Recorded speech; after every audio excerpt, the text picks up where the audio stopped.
Yes, people, welcome to Man Knows Football. You're here with myself, Guni, and I'm not even going to lie to you. I wasn't expecting to make this video, but given the two bits of breaking news, not one, but two, obviously one more exciting than the other, but one of them is massive news, and news that a lot of us have been waiting for. And if you didn't know that was news you were waiting for, soon you will come to find out as to why.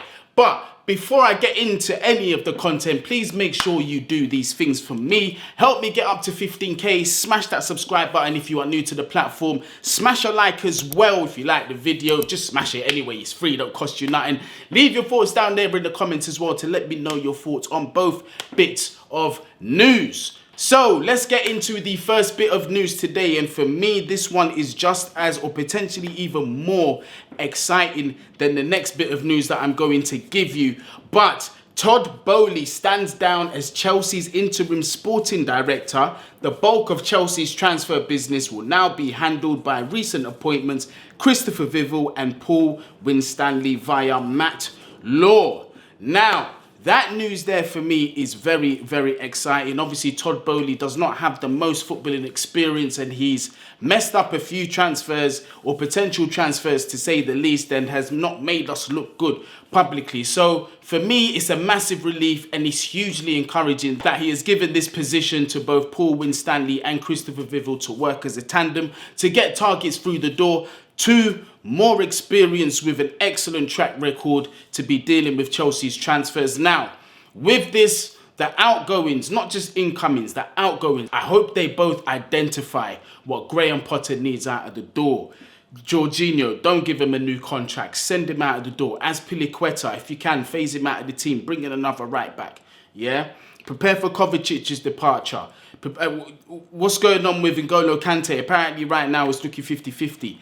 A lot of these seniors are not fit enough to wear the shirt. I'm not including N'Golo Kante in this, unfortunately for him. He has just broken down because of injuries. But a lot of the other names that I've mentioned need to be heading out of the door. So hopefully the first bits of action that we will see is proactive outgoings from Chelsea Football Club, because at this point in time, that is key right now. That is even more, potentially even more important than who comes in. Honestly, people, this rebuild needs to happen. But like I said, this excites me massively. Todd Boehly has stepped back. His only job now is to put his hand in his pocket when he's asked to invest in certain players.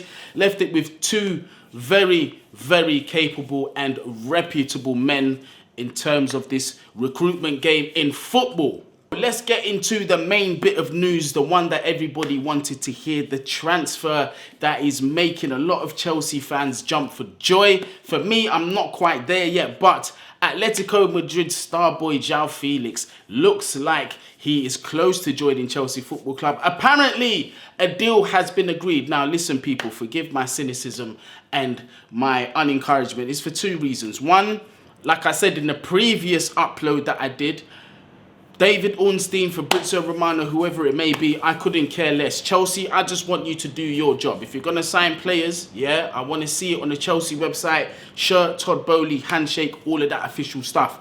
Outside of that, I'm not particularly bothered. But it is news from semi-reputable journalists. There can never be a fully reputable journalist in this game, do you know what I mean? But from the ones that are considered the most credible have reported on this. And the first bit of news that I got was from Mr. David Ornstein, and he said Chelsea reached verbal agreement to sign Joao Felix on loan from Atletico Madrid. The fee, 11 million euros, below the initial Atletico Madrid asking price. I believe that was around 50 million euros. Manchester United and Arsenal, keen on the 23-year-old, had the choice, and Chelsea project appealed.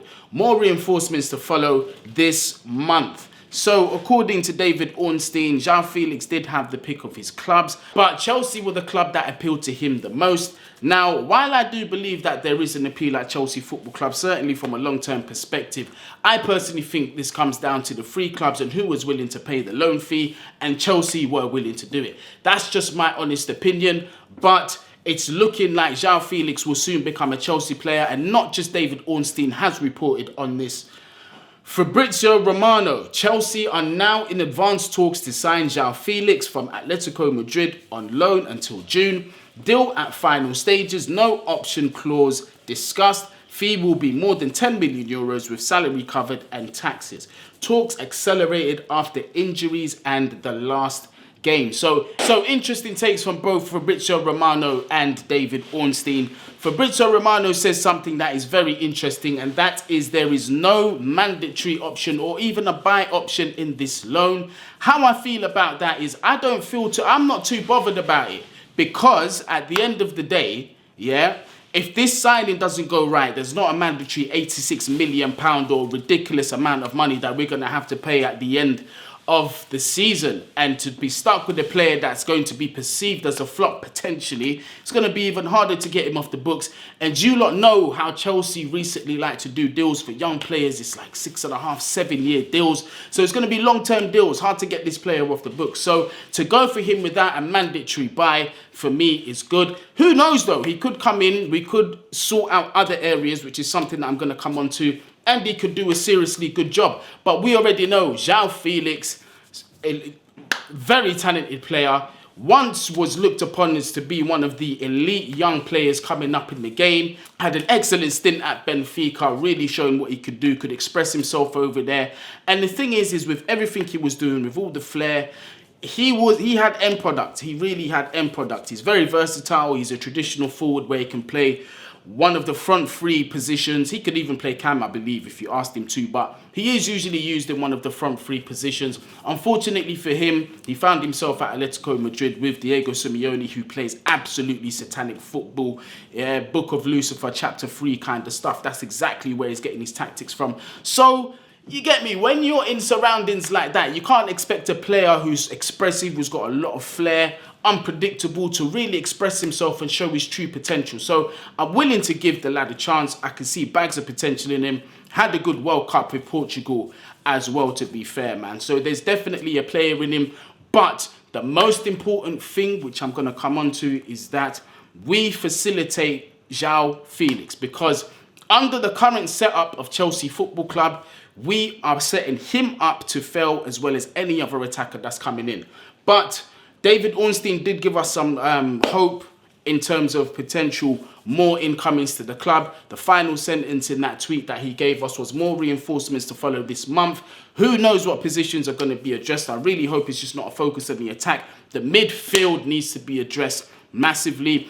Once we address that, I believe we're going to unlock the true powers of these attackers that we're signing. Your Felixes, your Nkunkus, whoever's going to be joining the club. So while I rate the player, while I think he's an excellent player, I just believe him coming into this system, I don't see how he's going to flourish. I don't see how he's going to be the saviour. I don't see how he's going to get us in this rut by himself. Yeah, we need that DM. We need that extra midfielder. I still want that Enzo Fernandez still done. I want him through the door. I know it would be very expensive. Some of you are very deterred by the player's price, but for me, it's all about the quality as well. As long as it doesn't hinder our recruitment for the CDM or whatever you want to call that position, right? As long as it doesn't hinder that, I'm all for it, because I believe quality like that's needed. Because all of a sudden, a Joao Felix, Enzo Fernandez with a CDM like, I don't know, a Palhinha or even a Romeo Lavia, who apparently we're looking to reopen talks with Southampton because they might be open to selling in January.